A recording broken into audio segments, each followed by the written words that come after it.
peale esimese 2 minuti, ligemale 13 minutit. see drive, mida Soome räägi, mida sa nüüd tunned?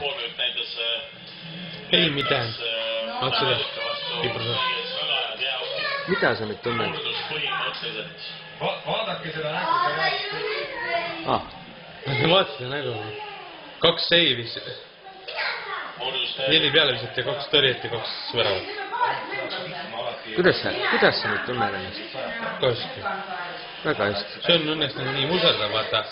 Mõned on hea, vaata 6-0 on nagu asi selge. Oleks tulnud mingi 1-1 näiteks ja siis lõpus 2-1 kaotavad, lisaaeg kaotavad. No väga kurb oleks. Ei, ma arvan, et nad nii läksidki selle peale välja tegelikult. Et see oli nagu treeneri.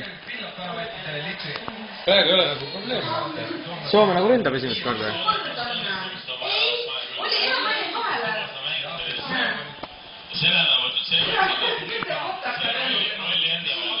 Ja! Et Soomel saada see info tagasi, siis tõesti on ju 2/3 veel ees ja Eestis ja nüüd USA kindlasti ründab jälle. Jah, saab kõik oli.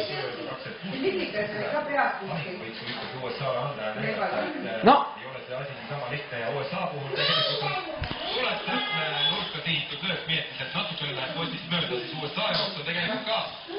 Vaatab Lätis nagu saa Lätis. Sellise mänguga, kui nüüd Soome vastu ei hakka USA finaalis, siis see kuljutab kahtlemata ja peaks on tõuse. Selle üle peaks praegu õnnelik vist olema. Et tõrje tuli veel. Siis tahtsid sülle, kuid enne vistas ära Soome enda. No 4-3 väravat.